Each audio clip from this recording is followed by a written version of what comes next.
conservative, constitutional. It's the Andrew Cooperrider Show, keeping you informed on what's going on right here in Kentucky. And welcome, everybody, to another amazing day right here on the Andrew Cooperrider Show. I hope everybody's having a fantastic Tuesday. We've got a pretty action-packed show for you. We're going to start off talking about two different stories involving Andy Beshear. Then we'll go into discussing about the Bluegrass station eminent domain situation happening with Lockheed Martin. That's causing quite a stir with a lot of farmers here in Kentucky, as well as the local communities.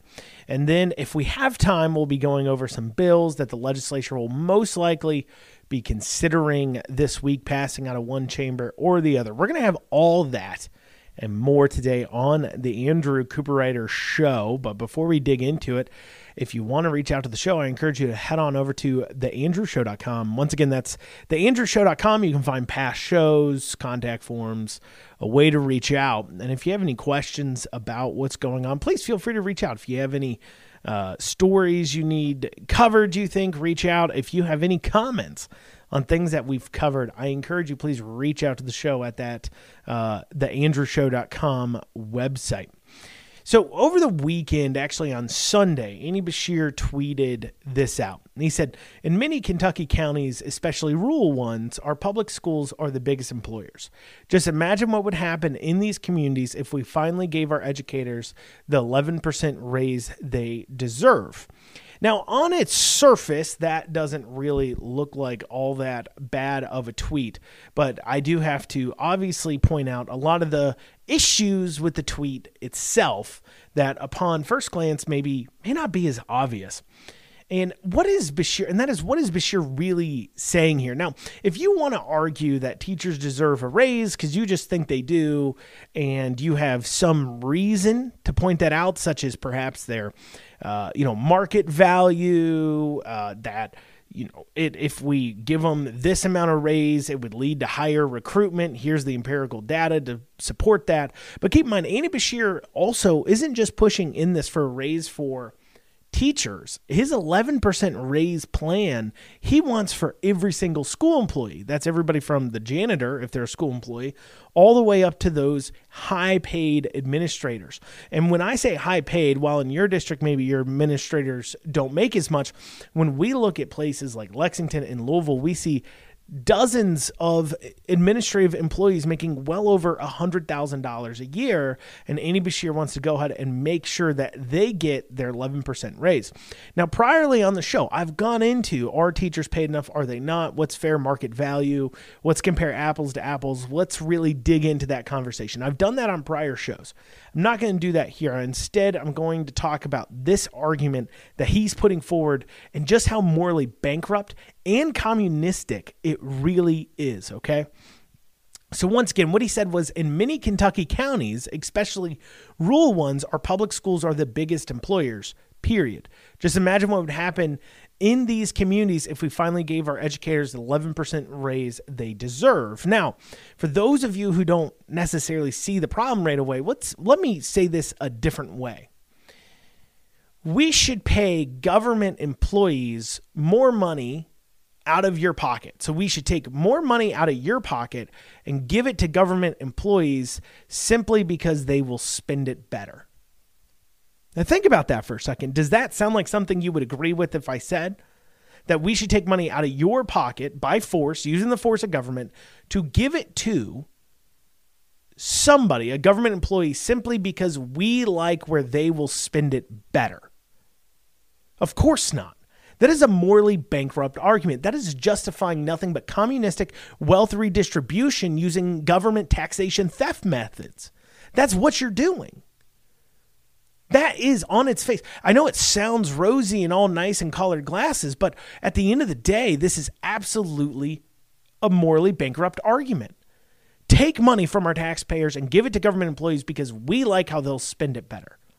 Now, I made that point on Twitter. Of course, many people first tried to say, how can you draw that out of what he tweeted? But it's quite clearly what he tweeted, what he said. He said, imagine what would happen in these communities if we gave our educators the 11% raise they deserve. Basically, imagine how much more money would be in these communities. by taking money from your pocket and giving it to these government employees, which, by the way, we're going to take a vig in the process, a little expense off the top. You know how it works. We've got bills to pay here at the government too. But the comments too as well, one of them was, well, this is what we do with these rural communities all the time. We're always redistributing wealth into these rural communities, and saying that the state coming in and taxing more out of, per se, Lexington or Louisville, and then providing less per capita and dollar amount back to that community than they do others is not the same as arguing that we should give individuals in these communities cash money simply because of where they live and take it out of the pockets of those that don't live in those communities.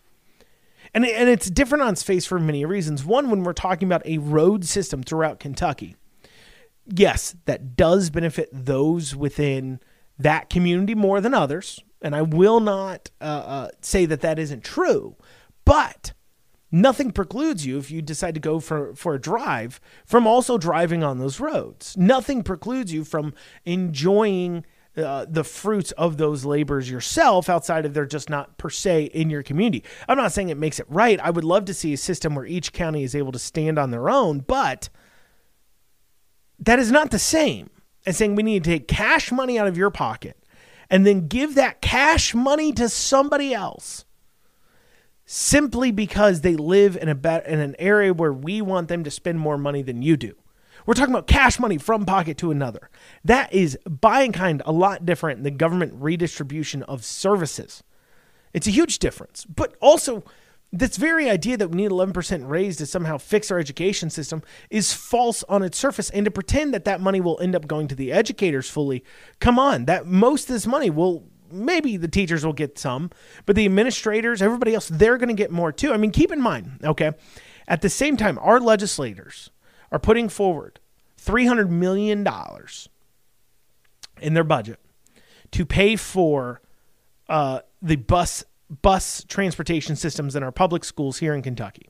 And I dug into this on the show, and I dug into how that's way too much money and how we're spending a lot, and this is why it's a bad idea. That's on a prior show. Go to theandrewshow.com, and you can find all these prior shows. But, so keep in mind, the state is in the process of getting more money to schools for transportation. While that's going on, JCPS, Jefferson County Public Schools, Louisville's public schools, announced just this past week that they would be cutting routes to magnet schools as well as other kind of special schools. So if your kid isn't, being forced bused to one public school or just happens to go to this public school, but if instead they qualify for magnet schools, they'll no longer be busing them to their schools. They're making this announcement now knowing they're going to be receiving millions of dollars from the state to help pay for this transportation. Why? Because it's never enough money. They're going to cut services while receiving more money from the state and tell you that it's the right thing to do. It's the thing that they have to do in order to make ends meet. Here's the thing. This is like a black hole when it comes to our schools. Money will get dumped into it, and it won't result in better outcomes for kids. It never has. It literally never has. There's no empirical data to prove this. And the reason why I keep talking about this, and some people brought that up, why do you keep talking about the teachers and schools? Not only does half of our general fund go to this, but also we need to have the hard conversations that our legislators can't. We need to create the environment where our legislators can come out and say, you know what, maybe paying teachers more isn't the call here. Maybe paying administrators more isn't the call here. Paying bus drivers more when that's not what they're demanding, like, for example, in Louisville, in their protests. Maybe instead of doing that, we can say something else. But if we don't create the culture that says that you can say that, well, we're going to keep getting this wasteful spending. Well, coming up after this, we'll be digging into something else about Beshear that's happened this week. You're listening to the Andrew Cooperrider Show, your source for Kentucky politics. And you are back with the Andrew Cooperrider Show, your source for Kentucky politics. Before the break, we are talking about a Beshear tweet that happened earlier in this week, but I told you I had something else I want to talk about regards to Beshear. And you may remember from this past campaign season where Beshear was running against Daniel Cameron. And one thing that circulated, it was an ad on TV, I know. And one thing that went around online was a picture from Beshear back during some of the crazed LGBTQ protests where they were coming out against Senate Bill 150 that passed, in 2022 or 3, early 23 or 22. But Beshear took a 23. It was 2023. But Beshear took a photo with a member of the Perpetual Indulgence, Sisters of Perpetual Indulgence. And I covered this at the time, but the Sisters of Perpetual Indulgence, for those who are unaware, is this group of drag performers that dress up as Catholic nuns in an exaggerated and sexual fashion in order to go ahead and make fun of the Christian faith. They're specifically doing it to mock the Christian faith because they hate it. Because, of course, the Christian faith says while you are loved by God, no matter who you are, and he wants you to sin no more, thinking you're the opposite sex, homosexuality, so on and so forth, is a sin, and the plain rules and laws and words of the Bible is a sin, and doing so is a sin, and we're not going to shy away from saying that. But because Christianity says that, well, they took huge issue with it. So these Sisters of Perpetual Indulgence, they dress as these nuns to make fun of Christians. And Beshear saw fit to take a photo with these people. And maybe I was actually up there while they were protesting. I remember seeing this individual. And it turns out that nun, it would appear, is an Adam Westbrook. So based upon the photos of Adam, based upon the photos of this nun, it does appear to be the same person, Adam Westbrook, who... Funny enough, while I'm talking about a piece of legislation that happened in Kentucky, that the governor of Kentucky took a picture with this guy doesn't live in Kentucky. No, he lives in a part of Wisconsin that's almost 8 hours away from Frankfort. So this nun, cross-dresser dude that thinks he's a woman, I guess, or at least is dresses as a nun in order to make fun of Christianity, drove 8 hours from Wisconsin to vocally take part of a LGBTQ protest against Senate Bill 150, which deals with Kentucky. And I want all legislators that listen to this, and I know there's a lot of you, and those of you, when you talk to your legislators, make sure you communicate this to them to remember when the left is doing these very organized protests, when you saw those Moms Demand Action protests, when you see these trans protests, and we always say, why is it, and I've seen this before, where we will have big protests on certain issues, and it will be people from Kentucky, but the left, no matter how trivial the issue, no matter how ridiculous the issue, will end up having a lot of people there. A lot of people there. And we all, and it's very frustrating where you think, is the right just disengaged? Does the people of Kentucky not care about this issue, but the left really cares about it? Well, it turns out it's got nothing to do with that. It's got to do with the fact that the left literally will drive 8 hours over a state that is nowhere near them's law that they're passing to protest it. I couldn't imagine driving 8 hours to take part in a protest over a law in another state. It would never even cross my mind to do so. I couldn't imagine it. But yet, that is I could imagine taking part in a protest that's over 8 hours away in maybe a state, but I couldn't imagine taking part in a protest in the state legislature over a bill that state legislature is passing. I mean, think about this for a second. I guess it would be like, Illinois, Michigan, clearly somewhat far left, but like New York. Imagine showing up at a New York state capitol to protest a bill that they're like, those people don't represent you. And that's the point I want to make to the legislators, that when you see these protests and you look around, not all of them are constituents. A lot of them aren't even Kentuckians. And that is one thing I really want to point out on this issue. Here's the other thing. So it's Adam Westbrook that's from Wisconsin. And the reason why this came about, it appears he is been arrested on several counts of child pornography and exploitation of a minor. And obviously this guy's coming to Kentucky. I stood near this dude. Turns out he's possibly a pedophile. And he's coming into this state. That's the kinds of people the left is importing into Kentucky to come and, protest on bills. Reportedly people who are pedophiles.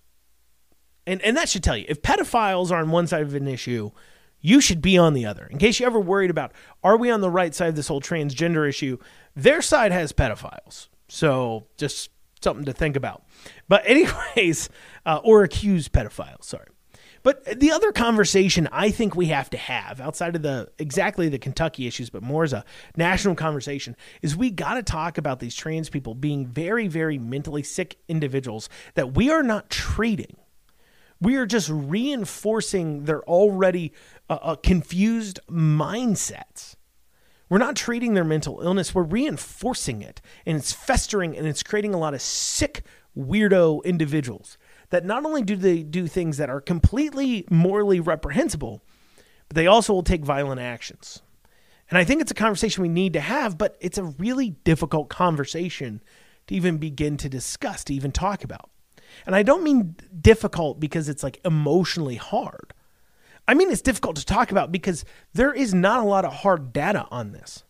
For an example, if I Google percentage of child molesters that are white or straight or male or female, you can find an answer pretty quick. For an example, I searched how many child molesters are male, and the answer came up that it's between 80 to 90% up.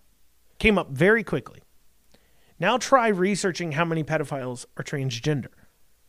You will not find an answer easily at all. And if you do, send me that research. Because I found some research answers and I kind of was able to put some stuff together, but I really couldn't find a strong study on this.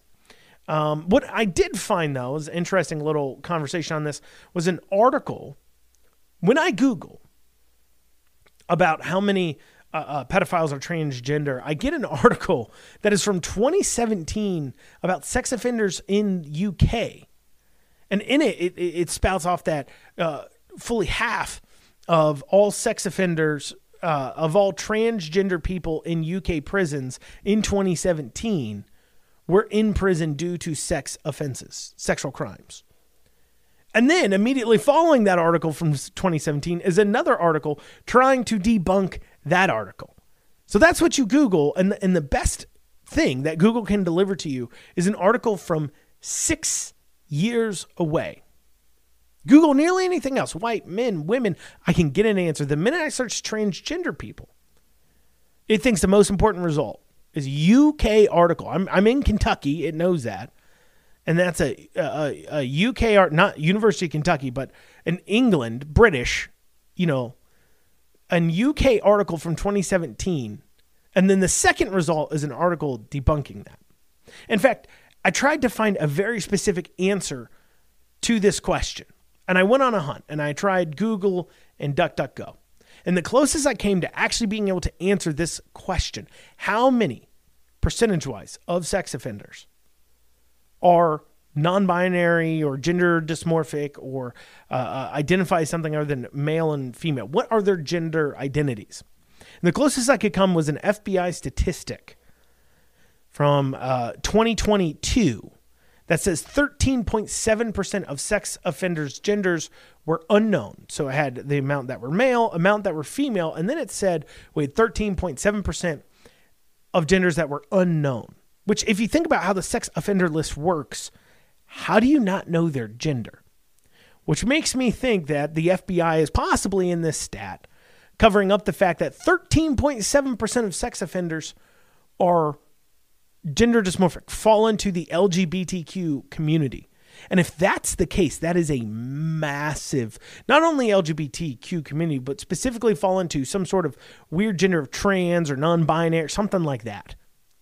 And if that's really 13.7%, that is a big, huge, this is literally an pandemic, endemic, whatever you want to call it, of sexual pedophiles being transgender or non-binary. If that is the case, it would be a ridiculous, it would be almost like ridiculous amount, to the point where almost because you got to think 13.7%. Think about what percentage of the population those individuals make out. Think about it. And if that's 13.7% is even close to accurate, that is absolutely out of control. Now, I did find one piece of research about transgender people and sex offenses. Though I got to tell you something. You're going to have to wait for me to go over exactly what I found there and the conversation about that until after this short break, because we're coming up on a commercial break here. So you're listening to the Andrew Cooperrider Show. Of course, I'm your host, Andrew Cooperrider. If you want to reach out to the show, feel free to email info@theandrewshow.com. Once again, that's info@theandrewshow.com. You can also head over to theandrewshow.com if you want to check out old episodes or shows. But we'll be back here in a few short minutes. Stay with us. We're going to be digging in a little bit more into this issue about, we're seeing a news story every day. Every day we see another transgender offender. That rhymed. Another transgender offender when it comes to pedophilia. We see it every day. But what's the facts behind this? What do we know about it? We'll be covering more of that after this short break. We'll see you soon. And you are back with the Andrew Cooperrider Show, your source for Kentucky politics. Before the break, we were discussing the fact that if you remember from the governor's campaign, this photo went around of Beshear with one of the Sisters of Perpetual Indulgence, Catholic nun, drag queen, making fun of Christianity people. And based upon that photo, comparing to other photos, it would appear that Beshear was taking that photo with one Adam Westbrook, who was coming to Kentucky.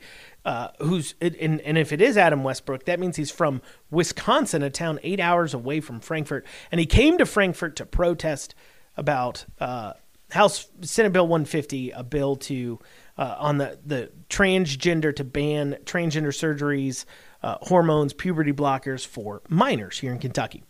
And so he came to town about that. Beshear took a photo. Well, it's come out that he's recently been arrested on several counts of child pornography as well as exploitation of a minor. So he's an accused pedophile. And it seems like every day we see another news story. We saw one here in Kentucky recently, down in Paducah. We're seeing tons of news stories of these transgender people that are committing horrendous, horrible pedophilic acts on children. And the fact that we see these, and this many of them, and the fact that the media complex certainly would, for their narrative, not want us to see these things, but yet they're still leaking through. I set about to answer the question of, how often is this happening? Because obviously, when we look at this whole transgender thing, we're seeing a mental illness. That's what it is. You can try to dress it up however you want to, but it is a mental illness that is being untreated, not just untreated, but reinforced by society, being told by their peers, you're fine, you're beautiful the way you are. Whatever you think in your messed up mind is A-okay. Let's reinforce that. In fact, do you want drugs to reinforce your belief? Do you need a surgery to reinforce your belief? You be you. Well, it's turning out, it looks like, that a lot of these individuals are pedophiles, which is why having them around your kids is so concerning. That's why, and we shouldn't be surprised. It should be a pretty good indication that this might have been an issue with a group of people who insist upon making drag queen story hour a thing. Like, if you're trying to be accepted and tolerated in a society, the last thing you'd want to do is say, let me dress in drag. Let me dress in a sexual performance gear and read to kids. That's how I get accepted into society. That'd be the last thing you would do. So there's some indication there. So I set about to answer the question, how bad is it, right? So I saw an FBI statistic that was 13.7% of sex offenders' genders were unknown, which could lead us to take another look. But I really wanted to find some hard data, some studies on it. So I was able to find a paper called Transgender Sex Offenders, Gender Dysmorphia and Sexual Offending by Kipril Kaur Satoa. Sorry if I got that wrong. And this was published in the journal Criminological Research, Policy and Practice.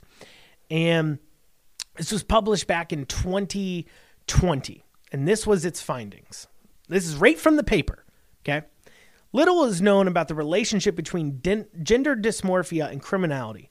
More research is required to develop a typology of transgender sex offenders and develop actuarial risk instruments. Protective factors in relation to gender affirmative care are also important to understand.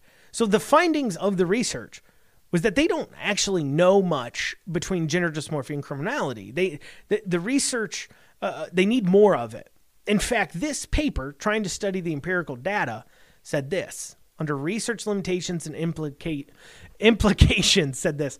There is little empirical research to guide gender specialists and criminal justice professionals in the management of gender dysmorphia and address risk and recidivism in transgender offenders populations. The treatment of gender dysmorphia could result in improved well-being and better psychological adjustment, but cannot be relied to reduce future recidivism. So their own research says, we don't actually have a lot of research on this. It's possible that if we actually treat this gender dysmorphia instead of just giving them, more drugs and reinforce them gender affirming care, but actually treat the gender dysmorphia, that they could be in better well-being, and that could possibly reduce future recidivism. But we don't know. In fact, the study said, this is in 2020, the study said that according to its research, it is the first ever study to even exist to ask this question. And apparently the last, because I can't find anything. It's almost like they're trying to not research this on purpose. Yet we see it in the news every day. So what other factors, though? Here's something else, okay?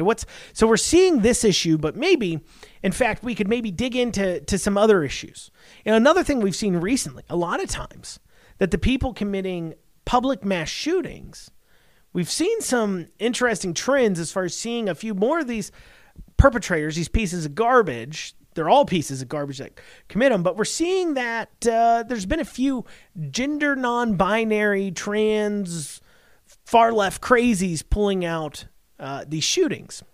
In fact, in an article to dispel this quote-unquote myth, that's what they're attempting to do, about trans mass shootings being on the rise, from Newsweek, the article's called Trans Mass Shootings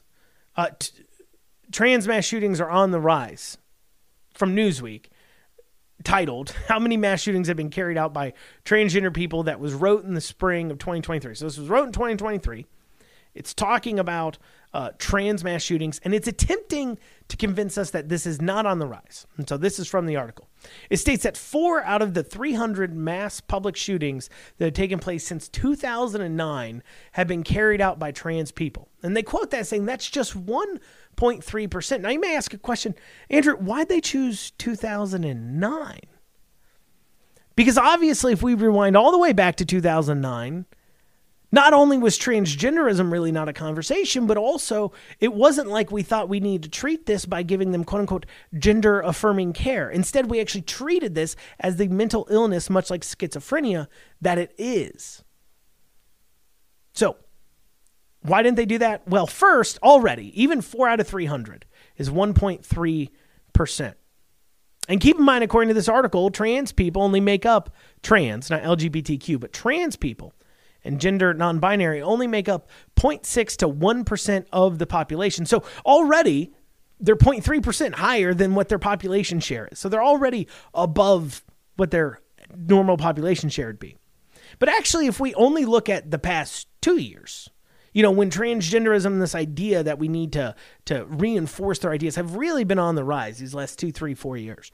When we take a look at that time frame, what we see is that percentage, because all 4 of those mass shootings have pretty much been in the last 2 years, we see that percentage gets much higher, as in like 6%. Keep in mind, trans people only make up 0.6 to 1% of the population. That's a 5 times higher than their population rate. So in an article that's trying to debunk the claim, they are only reinforcing it. So you have these untreated people that are traveling across the country to other states to protest against bills banning gender-affirming care on minors and surgeries on minors, quote unquote, while they themselves are suffering from a gender dysmorphia that is being untreated, that is leading, I believe, to further mental illness and debauchery such as pedophilia and violent outbursts like mass shootings because they're depressed and unhappy because nobody's treating their mental illness. And then you want to ask, are we on the right side of things? Yes, we are on the right side of things. And this is why it matters as real world implications. If we don't, people say, why don't you just let people live? Why do you got to talk about these things? Here's why. Because if we continue to have a health industry that is leaving these people untreated, it is a danger to our society. It is. I believe it is. I believe based upon the limited amount of data we have access to and the evidence I presented to you, I think we can all easily come to the conclusion that not treating these mental illnesses is releasing a whole lot of potential sexual offenders out that aren't being treated well, and it's leading to these problems because they're not being told that their initial sexual perversions are incorrect, but also could be leading to more violent shootings and mass shootings. People want to talk about controlling guns if it only saves one life. Well, maybe if you actually treated transgender people as not reinforcing their delusions, but to say they're wrong, that might even save just one life. Coming up after this, we'll be digging into a few other stories. Bluegrass Station, big eminent domain fight going on there, as well as we might have some time to talk about some other pieces of legislation. We'll have all that and more right here on the Andrew Cooperrider Show. And you are back with the Andrew Cooperrider Show, your source for Kentucky politics. Bluegrass Station, owned by Lockheed Martin, is in the middle of an eminent domain push. So basically, the state of Kentucky is trying to eminent domain hundreds of acres of land in order to build an airstrip for Lockheed Martin. And this here from LEX 18 will be my reference source on that from an article called Farmers Take Stand Against Bluegrass Station Airport Proposal as Station Director Provides Details. Starts off by saying horse farm owner Patrick Sneely says he'll do everything in his power to prevent the government from using eminent domain to take his property and use it as part of the proposal to build an airport at Bluegrass Station. I've got a 250-year-old tree in my front yard, Snidely said, and I'm going to tie myself to it. Let them come remove me. Smiley stepping up to the plate, saying that this isn't from the article. This is me now. Smiley stepping up to the plate, saying, hey, I'm going to take this fight to you. Now, it's interesting. They don't really talk about how many farmers showed up. There was around 1,000 people showing up against this eminent domain at this recent event, and it's quite telling. Now, Stephen Collins, the director of the Bluegrass Station, said he understands why people are reacting the way they are.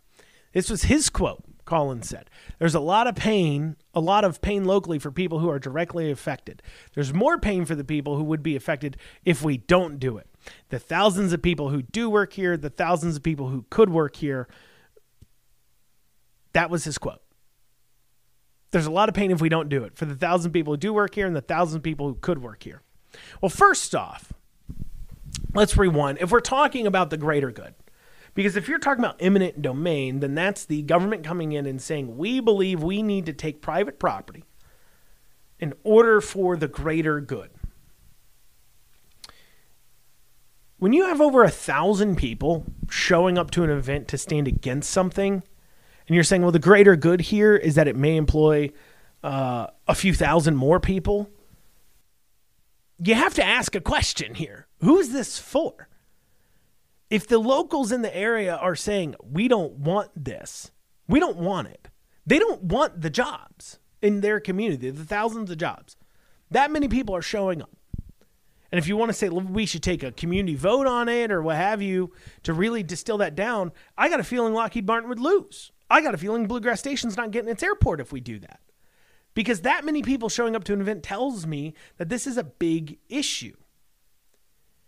And so this is what he says. He says, this is so funny. So Collins here, the director, says if the airport isn't built, he anticipates that Kentuckians will lose their job as the private companies that are part of Bluegrass Station move elsewhere. He says it's not automatic, but it's pretty predictable. Collins is claiming if you don't build this hangar, not only are you not getting thousands of jobs, he's saying, build this airstrip, not only are you not getting thousands of jobs in, he says it'd bring 2,000 extra jobs to build this run strip, but you're also, we may leave. We may not have the jobs that are currently here. People are going to be jobless if you don't let us do this now.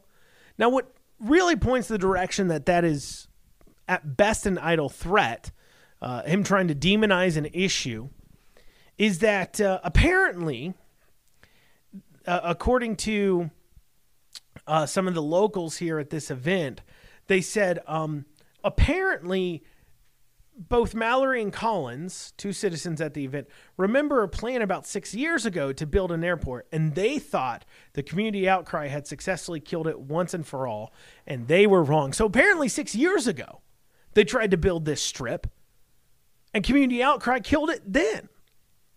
Did the jobs go away? Did we lose those jobs in the last 6 years? That kind of points at what Snidely's saying here is kind of malarkey. I mean, he's saying that, not Snidely, sorry, what the director, Snidely's the citizen, what Collins, the director, is saying here that, well, these jobs could go away if we don't get this airport, is, 6 years ago you didn't get your airport and those jobs didn't go away. Now, Collins says, well, this plan's been out there for a while. I don't know why people are suddenly upset. Well, it recently got put into some legislation here to be eminent domain, and I believe the Kentucky budget has some line items paying for it in order to continue this process, this project out.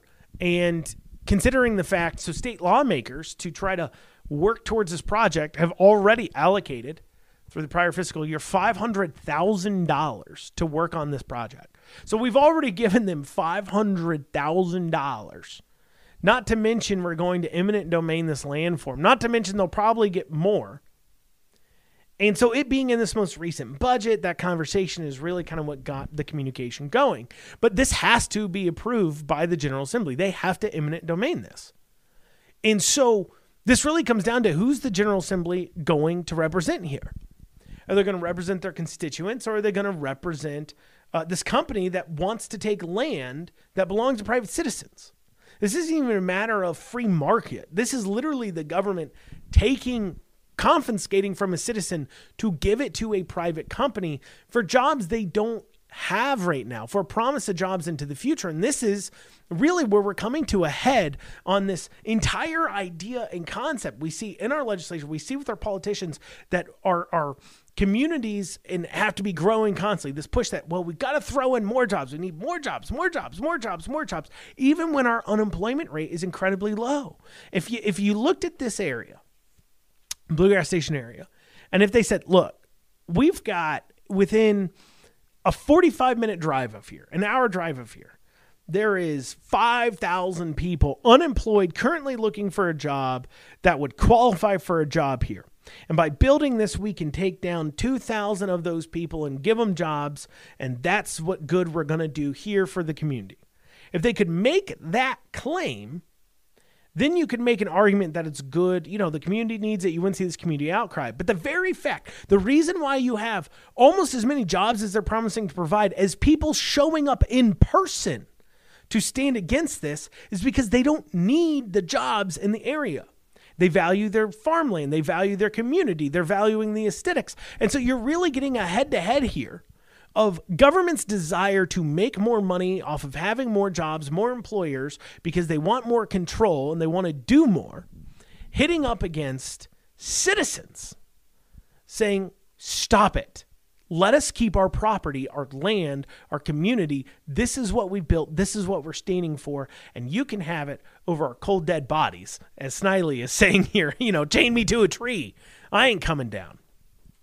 And so it'll be interesting to watch how this goes. Do the legislators end up responding to the people in this area, or does Lockheed Martin get their way? Well, part of the problem is that Lockheed Martin can dump money into a whole lot of legislators into districts where it really doesn't matter. to them, whether this goes or the eminent domain, the concerns of the community. That doesn't matter to them because they don't represent that area. It won't affect them in their next election. So they say, yeah, we'll vote yes on this. We'll take that money from Lockheed Martin, who spends a lot of money lobbying. Clearly, they're getting big payoffs. Remember, I said these people don't donate. They make investments, and they expect payoffs for their investments.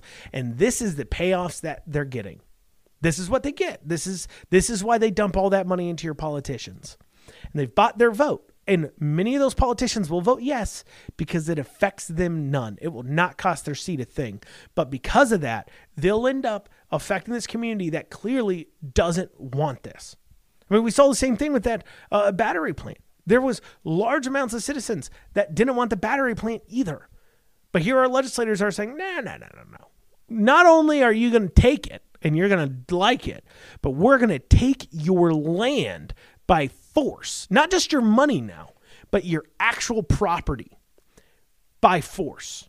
It's not easy to find farmland anymore. It's not easy at all. And they're going to say, we're going to take it by force. Absolutely 100% ridiculous.